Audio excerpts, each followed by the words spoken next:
Fala pessoal, hoje eu tô muito felizão por causa que a gente deu um upgrade no computador com o dinheiro aqui desse canal e compramos um microfone, uma câmera nova e demos um upgrade top demais. Então já mete o dedo no like, se inscreve aí que vai estar trazendo vídeos com ótima qualidade para você. Então vamos ao vídeo e dando os créditos ao canal do Delta aqui, todos os créditos ao canal dele e sem enrolações, vamos ao vídeo. No contexto do tarifaço, o PT pede que o STF investigue Tarcísio por obstrução de justiça. E a esquerda já fala até em impeachment do governador de São Paulo. Lembrando que o impeachment deixaria o governador inelegível. Nessa análise eu vou te mostrar três coisas. Primeiro, a nova ofensiva do PT contra o governador de São Paulo, Tarcísio de Freitas, lá no STF. Em segundo lugar, como que a esquerda já está fazendo um segundo movimento. Como que ela está se articulando pelo impeachment do Tarcísio. E terceiro, o que está por trás desses movimentos. Bora então para o primeiro ponto. O PT, finge a surpresa, entrou com uma ação contra o governador de São Paulo, Tarcísio de Freitas, direto lá no STF, pedindo ao ministro Alexandre de Moraes, sempre ele, que investigue Tarcísio pelo crime de obstrução de justiça. Mas qual o motivo? Uma suposta alegação feita por Tarcísio a ministros do STF, que, segundo diz a imprensa, foi para os ministros Barroso e Gilmar Mendes, sugerindo que o STF devolvesse o passaporte de Bolsonaro para que Bolsonaro pudesse viajar aos Estados Unidos e negociar diretamente com Donald Trump a revogação do tarifaço de 50% sobre as exportações brasileiras. A imprensa aí disse que os ministros do STF acharam a ideia do Tarcísio esdrúxula e entenderam que não tinha cabimento devolver o passaporte para Bolsonaro, isso por conta de um suposto risco de fuga do Bolsonaro. E também porque entenderam que o Bolsonaro não teria legitimidade para negociar com Trump em nome do Brasil, já que ele não é mais presidente. E aí ficou por isso mesmo, até o PT acionar o Moraes para que ele investigue o Tarcísio.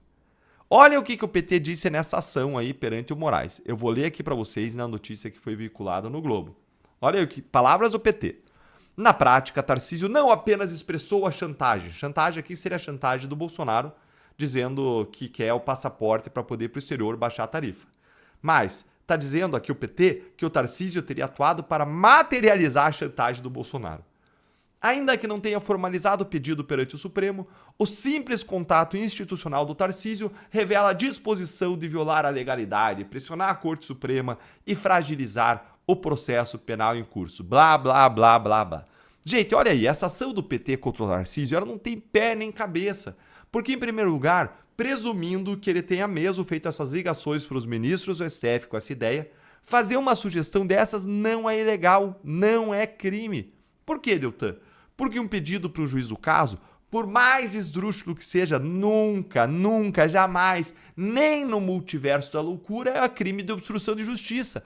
Porque sempre caberá ao juiz decidir o pedido feito por alguém. Então, o pedido para o juiz nunca é crime de obstrução, porque cabe ao juízo decidir. É evidente, é lógico isso. Só no multiverso do PT, que é pior do que o multiverso da loucura, isso aí poderia configurar obstrução da justiça. Em segundo lugar, fazer uma prova dessa alegação aí é muito difícil. O que o PT vai fazer, hein? Vai pedir para colocar o Gilmar Mendes e o Barroso no banco das testemunhas para dizer se o Tarcísio ligou para eles ou não? Duvido muito.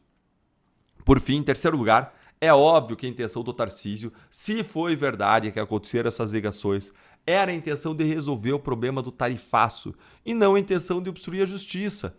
Por causa disso, não existe aquilo que chama de direito de dolo, que é a intenção de cometer um crime. E também por essa razão a gente não tem aí um crime aqui.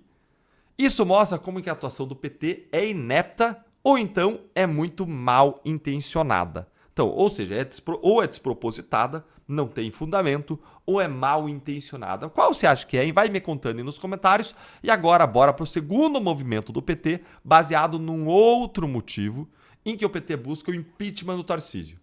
Pois bem, gente, viralizou no final de semana uma fala de um desembargador de São Paulo, presidente da Academia Paulista de Direito, o Alfredo Atié, dizendo que o Tarcísio pode ter cometido um crime de responsabilidade e pode sofrer impeachment por supostamente tentar negociar com os Estados Unidos, algo que seria a prerrogativa exclusiva da União, ou seja, do presidente da República e não de um governador. Mas então, o que o governador fez para estarem dizendo isso? O Tarcísio simplesmente ele se reuniu com o encarregado de negócios da Embaixada dos Estados Unidos em Brasília, para conversar sobre o tarifaço, para ver o que seria possível fazer a fim de proteger os produtores e exportadores de São Paulo. Só que essa análise do desembargador é totalmente errada, despropositada, porque o Tarcísio não estava fazendo uma negociação oficial com o diplomata americano. Tarcísio estava apenas dialogando, estabelecendo pontes, fazendo uma costura política, o que é a parte intrínseca do trabalho dele como governador de São Paulo. Aliás, como governador, ele representa os interesses de todo o estado de São Paulo, inclusive perante autoridades internacionais, seja aqui no Brasil, seja no exterior. Vou dar um exemplo. Recentemente, a princesa imperial do Japão esteve em visita ao Brasil e foi recebida em São Paulo por Tarcísio.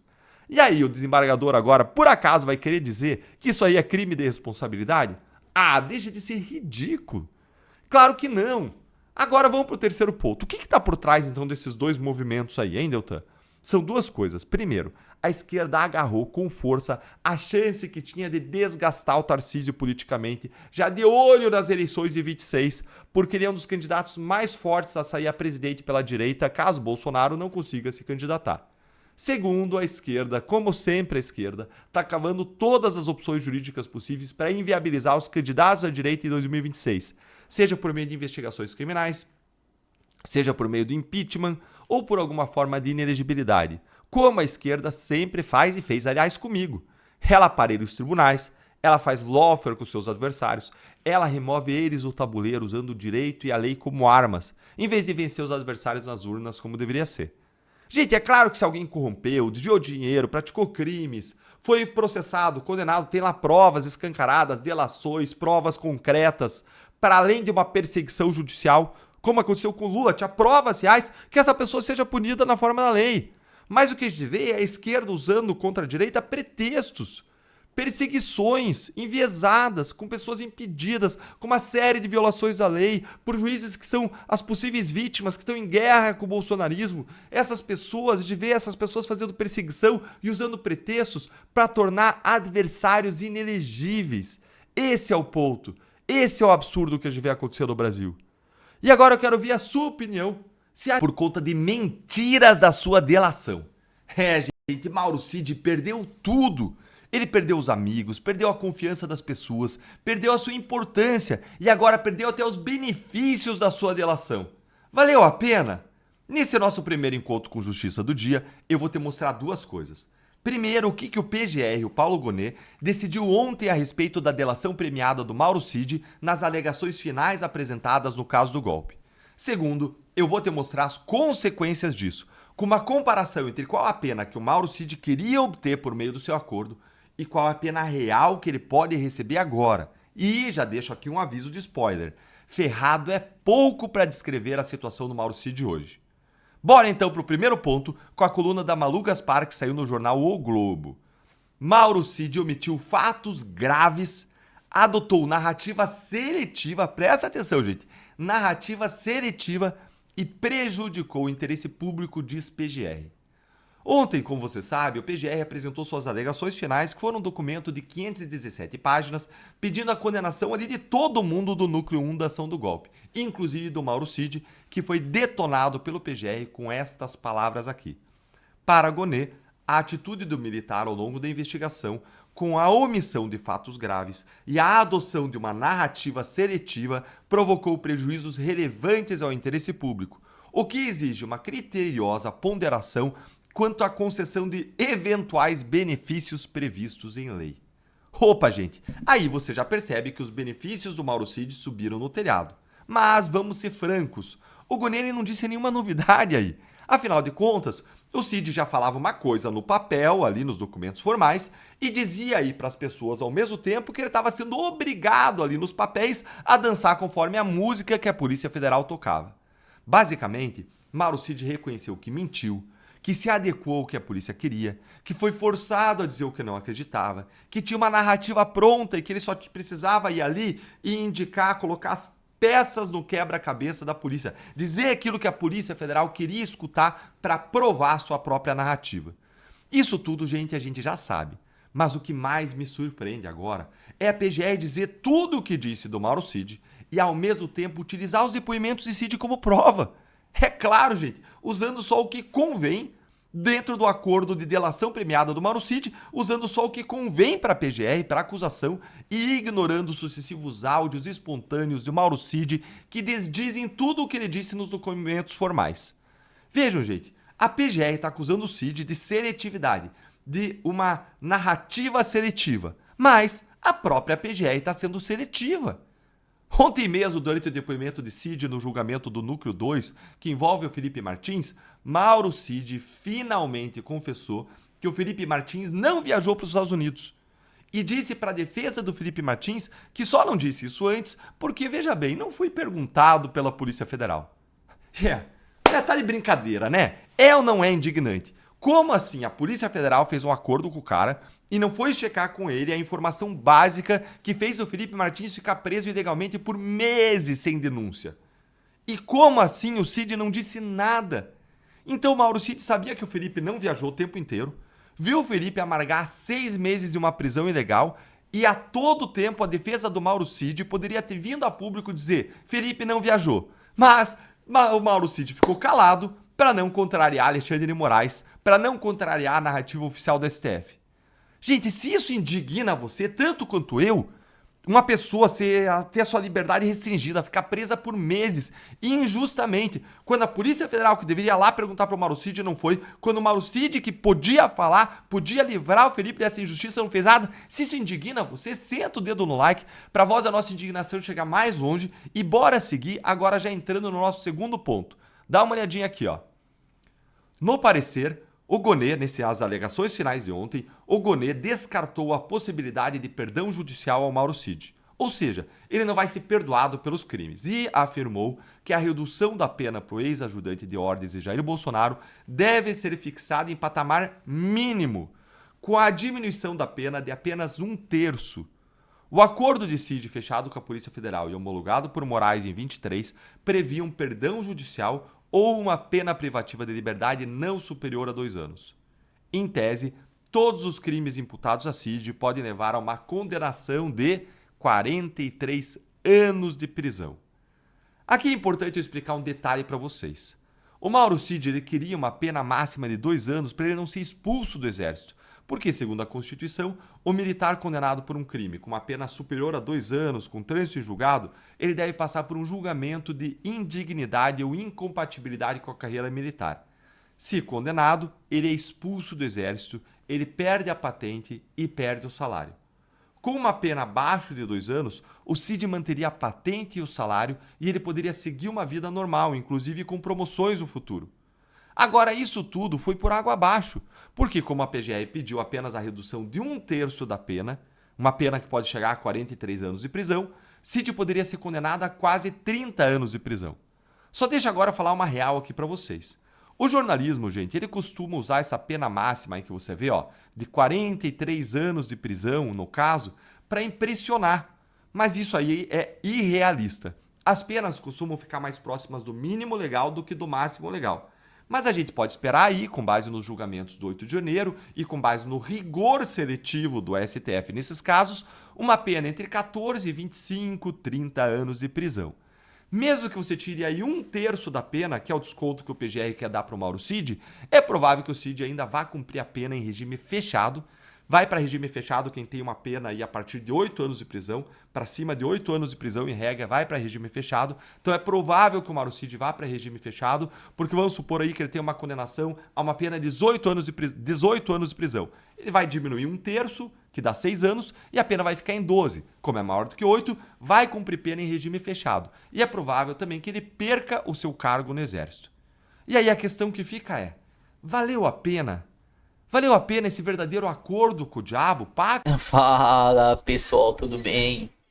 Vou estar lendo um pedacinho aqui para vocês do Conexão Política, mas antes disso, comente aí o que você achou do vídeo, tarifa do PT, que tá acontecendo com o nosso Brasil aí, que é isso, do Mauro Cid aí também, que é a prisão dele, o que vocês acharam de tudo isso? Conexão Política, redações do país, imprensa adota narrativa, deixa eu só abrir aqui, narrativa de alta da popularidade de Lula e reporta brasileiro aprova embate com os Estados Unidos.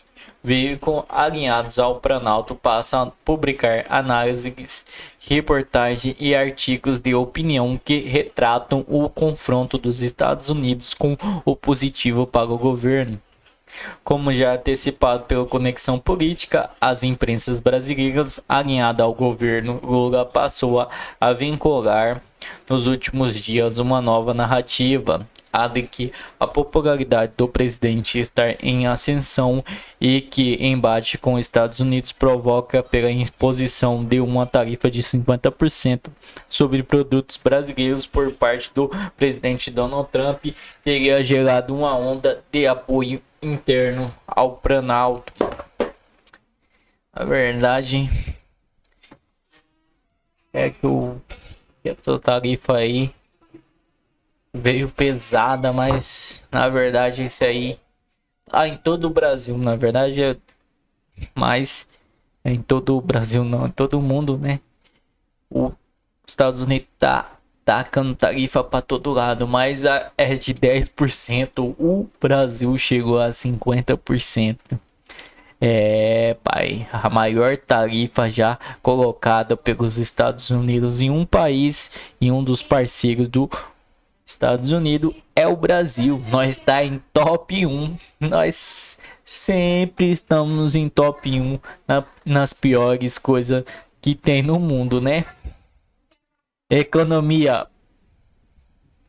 tarifa lá em cima. Sempre nós está no topo, mas dos piores em questão de ruindade aí, né, pessoal? O Brasil é um país não rico e com uma economia se desmanchando aí pelo mundo, né? E estamos muito mal falados pelos outros países, mas o que importa mesmo é o nosso aqui, que nós deveríamos estar bem aqui com tanto de dinheiro que nós rende aí no nosso Brasil. E tudo de tarifa aumenta, tarifa a cada dia, o mais o seu parceiro aí todo dia quer tarifar, tarifa. E tem altos memes aí já de tanta tarifa que eles querem colocar. E aí uma tarifa não foi aceita pelo Planalto, bota Moraes para ativar a tarifa, porque tarifa tem que ser, se não for tem que ir de outro jeito, né? O importante é tarifar o Brasil, né? Então, pessoal, comente aí. Tô agradecendo vocês de novo por estar assistindo os vídeos meus. Muito obrigado a todos. Eu tenho uma voz muito ruim, mas eu tô melhorando, tô lendo bastante, tô fazendo exercícios e eu pretendo melhorar muito para vocês. Agradecendo por tudo aí e até a próxima.